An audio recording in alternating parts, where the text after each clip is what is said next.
Hello students, my name is Dr. Gajendra Purohit and you are watching our YouTube channel where I upload videos for engineering, mathematics and B.Sc. And if you're preparing for any competitive exams which require advanced mathematics, then our channel will be very helpful. So students, today I am beginning with the topic of infinite series. We will see that how do we check if any series that we encounter is convergent or divergent or oscillating in the infinite series. Or sometimes suppose we have a series of negative terms, meaning a positive term series is not there, then whether we have a conditional convergence test or an absolute convergence test. So I will explain all of these concepts to you. So today I will tell you that what exactly the concept of this series is. Plus, what is the concept of the sequence of partial sums or SOPS? And how do we determine if the series is convergent, divergent or oscillating through that? And there is another necessary condition here that if we have a series which converges, then what is the necessary condition for that? And is it sufficient or not? So let's discuss about this, students.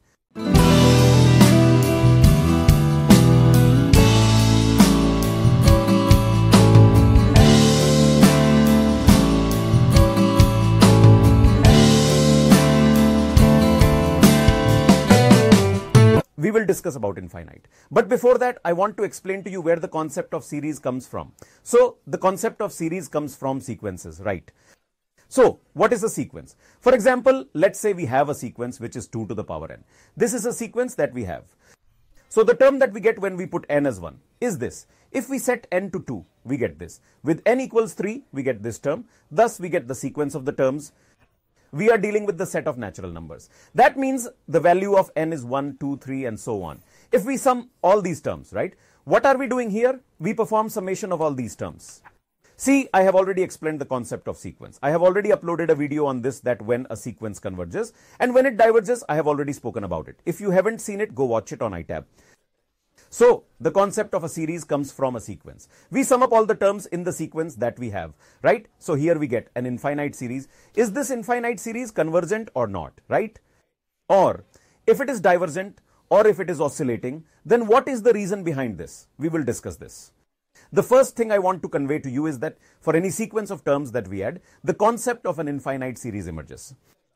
For example, let's say we have 1 upon n sequence. If we do sum of all the terms, then the summation will be 1 upon n. So if we put the value of n as 1, we will get 1 putting n as 2 gives 1 by 2, putting n as 3 gives 1 by 3 and putting n as 4 gives 1 by 4. In this way, this pattern thus generates the series, right? If we discuss this, 1, 2, we will keep it that way. So if we talk about this, then these are examples of infinite series, right? Okay, let's proceed further in today's class. So the next important definition that comes here is infinite series of positive terms. And we also have series. Where there is no positive term, if we have a positive term, then the tests here are different and the name is also different. If we don't have a positive term, then we call that kind of series as alternating series, right? What do we call it? Alternating infinite series. In that case, we have conditional and absolute convergence concepts, which we will discuss later. Now we'll talk about any infinite series of positive terms that we have. For example, 1 by n. So the summation of 1 by n is 1 upon 2n plus 1 summation. So what do we refer to such a series? A series of positive terms. If this is minus 1 power n, then why is this not a positive term? Because if I put 1 in place of n, then we will get minus 1. If you put 2, you get 1 by 2. If 3, you get minus 1 by 3 and here plus 1 by 4. See, here some terms are positive, others negative. So this is not a positive term series, right? You know, when every individual term within a series holds a positive value, the series is then commonly referred to as a series of positive terms. This is important to note.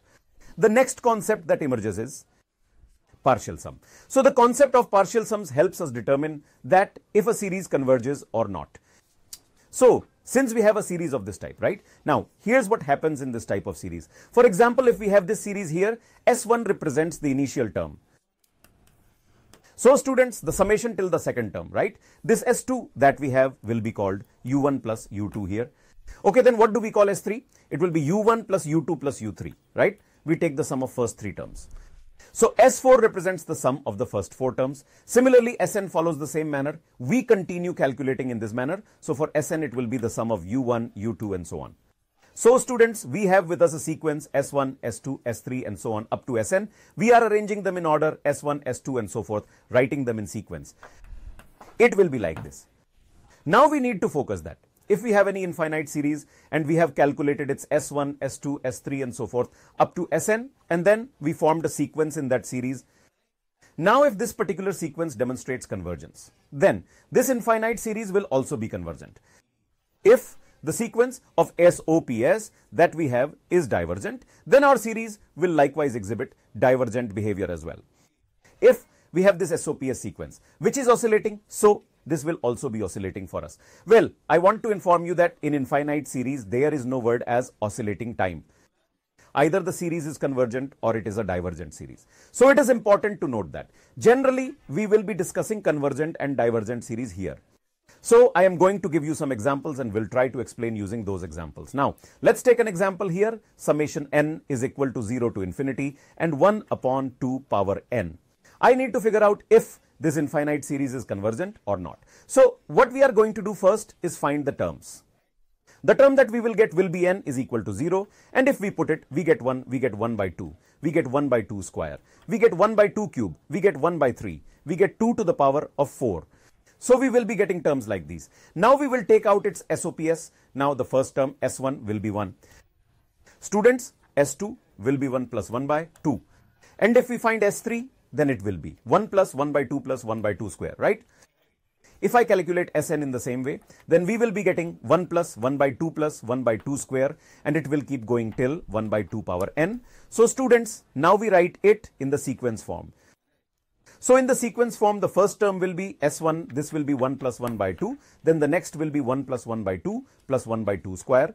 This sequence will continue to form like this. The last term denoted as Sn, the nth term, it will be 1 by 2, then 1 by 2 squared and so on. The nth term is 1 by 2 to the power n. Now we need to see if this sequence of S1, S2, S3 is convergent or not. So let's see how do we do it. Now in this case, as n approaches to infinity, we are determining the Sn as n tends towards infinity. Since this will continually increase anytime we discuss SOPS, it will always rise. It is a monotonically increasing process.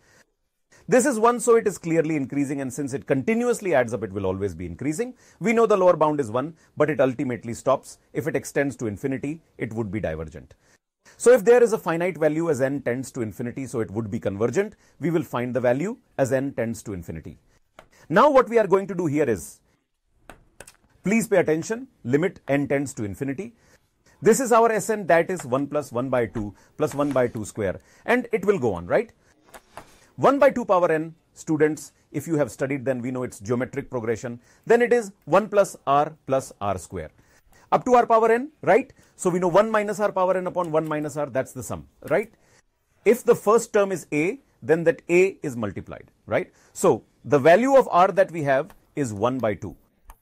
Clear? So how it will be now? It will be 1 minus 1 by 2 power n upon 1 minus 1 by 2, right? We will put this in n tends to infinite. Then we know that on n tends to infinite, 1 by 2 power n becomes 0. This becomes 0, it will be 1 upon 1 minus 1 by 2. And if you simplify it, we can see from this that the value will be 2, which means that the value is finite. Therefore, it means that SOPS is convergent. And if the SOPS is convergent, then what do we get? Convergence. This is the key concept. If you are wondering that, when does divergence occur in a series? Then let me explain and present a series for you all here. Consider this series from n equals 1 to infinity. It varies, as some series start from 0 and others from 1. For an infinite series, you can start at any point, as long as it is defined at that point. There is no issue if you start from 0. If you begin at 0, the first term will be 0, so there is no problem. If I write the series here, what do we get? 1 plus 2 plus 3 plus 4 and so on. This pattern will continue, right? Now, let's write the first term. So, S1 will be 1, S2 will be 1 plus 2, and S3 will be 1 plus 2 plus 3. Similarly for Sn, this is how it progresses, 1 plus 2 plus 3, right? Up to n. So if we write down the sequence, then it will be S1 is 1, S2 is 1 plus 2, which equals 3. For S3, the sum is 1 plus 2 plus 3, which equals 6, right? So we will write it like this, right? So this will be 1 plus 2 plus 3 and so on up to n. And students, as we know that the sequence is increasing, we have to find the n tends to infinity. We will take the limit of Sn as n tends to infinity. So the limit n tends to infinity, it's the sum of the first natural numbers. We know that its value is n into n plus 1 by 2. If n tends to infinite, then this will be infinite, and if it becomes infinite, then the series is divergent. If the divergent is SOPS, then the series will also be considered as divergent.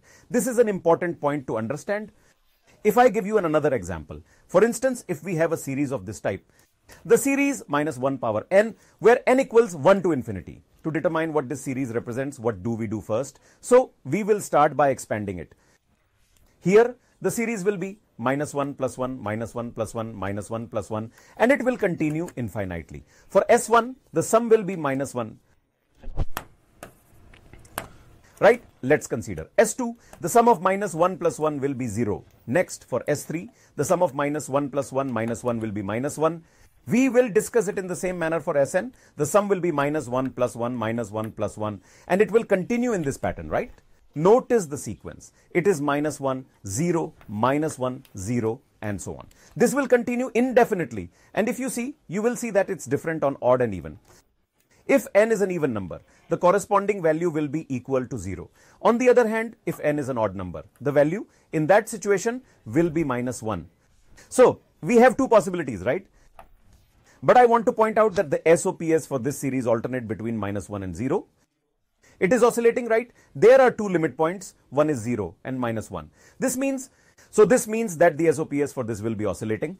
And given that the series exhibits oscillation, the infinite series will also be not convergent, right? So all of you need to understand this properly. I have tried to explain these concepts here. First, I explained SOPS and I told it's a monotonic increasing sequence. Then I also gave you an example of a divergent one, and then I provided an example of a convergent one, and then I gave you an example in which convergence does not happen at all, right? Next, let's discuss the convergence of a series. If we have an infinite series where the sum of partial sums is convergent, then the entire series is also convergent. If the SOPS that we get is divergent, then the series will also be divergent. If the SOPS is oscillating, then the series that we have is referred to as an oscillatory series. Now, let us consider any given infinite series here, right? Now, if you need to figure out whether this series will converge or not, then there is a necessary condition for that the value of un at limit n tends to infinity should be 0. Clear? If we examine any given infinite series and we observe that at limit n tends to infinity, the term un approaches 0, then the series that we have might be convergent, right? Yes, this is necessary, but this is not a sufficient condition. Clear? This needs attention, for example, this 1 upon n series. So at n tends to infinite, the un is 0, but series is not convergent. We will know this using p-series test, which I will discuss in the next lecture, in which I will explain why the series 1 upon n does not converge. So 1 upon n is not convergent. But if I take an example of the summation 1 upon n square, so students, its un is 1 upon n square, and you will notice that limit n tends to infinity. The value of un is 0, which means it satisfies the necessary condition, and this p-series test also shows that it converges. Now let's take an example. So let's say we have a series given, n is equal to 1 to infinity, and we ask if this series converges or not. So what do we do? This is our un, so we take limit n tends to infinity. This is un, so n, where we know value of n is infinite. This means it is not 0. It means it is not convergent under any condition. We don't need any test for this. So when do we apply the test? When we have the value of this as 0. If we have any infinite series that satisfies the necessary condition, then we can discuss its convergence. If it does not meet this condition, we will not even discuss it. In such cases, we will simply conclude that the series does not converge as the necessary conditions have not been satisfied.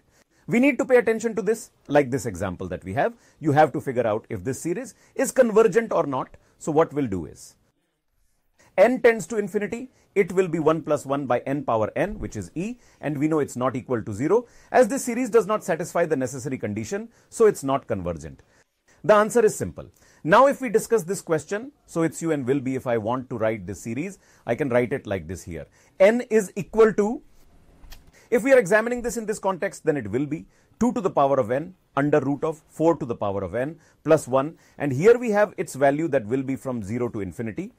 If you put n to 0, you get this result. Putting n to 1 gives you this result, and putting 2 gives this, right?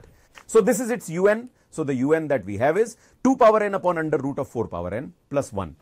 If you need to know if the series is convergent, then first you have to check the necessary condition. Un, and the value of un is 2 power n under root of 4 power n plus 1. So I put this here, so the limit n tends to infinity. This is 2 power n here, so I take 4 power n common. So this will come out and become 2 power n under root 1 plus 1 upon 4 power n. And as soon as 2 power n cancels with 2 power n, this will become 0 at n tends to infinity. So from here, the value of this will become 1, which is not equal to 0. So this series is not convergent. This series is not converging because the necessary condition is not satisfied here. Clear? It is necessary to understand. We have this given and we need to find out if this series will converge. So the first thing that we need to do is find the n term. So it is n divided by 1 plus 2 to the power minus n, right? So this is what we are getting. Summation n is equal to 1 to infinity. N upon 1 plus 2 power minus n. So for n equals 1, 2 and 3, we get these results. Now this is our un. So let's consider un. So the un is equal to n upon 1 plus 2 power minus n, right? Now what do we do next? Limit n tends to infinity. N upon 1 plus 2 power minus n. So when we apply this as n tends to infinity, this becomes 0, right? This becomes 0 and this becomes infinite. So infinite by 1 is infinite, which is not 0. So it means this will not be convergent at all, right? So we can easily do it here. So next question says you have to find out that whether this given series is convergent or not. So typically when we face such a question, the first step is to check the necessary condition. If the necessary condition is satisfied, then we check which test should be applied. Well, I have already applied the SOPS in front of you, so we can also apply SOPS here. For example, let's discuss it. Because on n tends to infinity, it becomes 0, so it meets the necessary condition. So when you face such a question, begin with partial fraction. How do you do partial fractions? Listen, I've uploaded a very good short trick on it. You can watch it on iTab. So it will be 4n plus 3. So what should be put in place of n so that a becomes 0? We will put 1 by 4 and this will become 0, and we put 1 by 4 here. Once you put 1 by 4, then the value from here will be 4. It means now we have a value of a, which is 1 by 4. So this is what we get. If we want this b equal to 0, what should n be? So that b becomes 0, it's minus 3 by 4. If we put minus 3 by 4, the 4's cancel out, leaving minus 3 plus 3, it is 0. Now put minus 3 by 4. So this will be 4n minus 3 by 4 minus 1. So these cancel, leaving minus 4. So minus 1 by 4, 4n plus 3. Now students, we have its partial fraction, right? Now take this value and put it here, okay? We put this value here, n equals 1 to infinity. Take this 1 by 4 out. Students, this will be 4n minus 1 minus 4n plus 3. Now let's find the series of this one, right? 1 by 4 here, and we start with n equals 1. If we keep 1, then we get 1 by 3, minus 1 by 7. This is the first term, plus this is the second term that we will find out. So we put 2 in place of n, then it's 1 by 7 minus, now we will put it here. So 8 plus 1 by 11, right? It will keep going like this. I will remove this, as it does not seem necessary. Right? Now we will keep moving forward. So this will be 1 upon 4n minus 1 minus 1 upon 4n plus 3. Students, what we do is, whenever we have any series and we calculate its SOPS, like I find it's S1, S2, right? So we get an increasing sequence. Whenever we have an increasing sequence, then at the last time, we check limit n tends to infinity for Sn. So here Sn will be the entire n term and it will continue to extend. Now what we will do next? We will take out the n term that we will get and apply the limit n tends to infinity, right? So it will be limit n tends to infinity. Sn, so it is 1 by 4, right? I'm calculating limit n tends to infinity. Sn, this Sn is the sum of nth term here. 1 by 4 is taken common, now we will find their sum. So it will be 1 by 3 minus 1 by 7 plus 1 by 7 minus 1 by 11 plus 1 by 11, then minus 1 by 13. And in this way it will continue. Sorry, it's 1 by 15. It's minus 1 by 15. This is what we get. 1 upon 4n minus 1 upon 4n plus 3. Here, each of these terms cancel out with the another one. Everything cancels out. Then we'll have this term left and this term left. So, I am calculating the value here. Thus, students, it will be 1 by 4. Limit n tends to infinity. The first term we will get is 1 by 3. And the last term is 1 by 4n plus 3. Now, we put n tends to infinity. So this we will get as 0. It will be 1 by 4 multiplied by 1 by 3. Therefore, it will be 1 by 12. It indicates that the value is finite. Thus, we can conclude that it will be convergent. So like this, we can solve them very easily. Now, here's a question for you to answer in the comments. You can apply all the concept that I have explained to you all. Please make sure to comment the answer to this question and tell me how many seconds it took you to solve it. If you want to see more such videos, then see the complete playlist of the sequence series. If you are preparing for CSIR, NET, GATE and IIT-JAM exams and want to improve your short tricks, then you can watch my videos here and subscribe to my channel here. Thank you very much to all of you. Bye.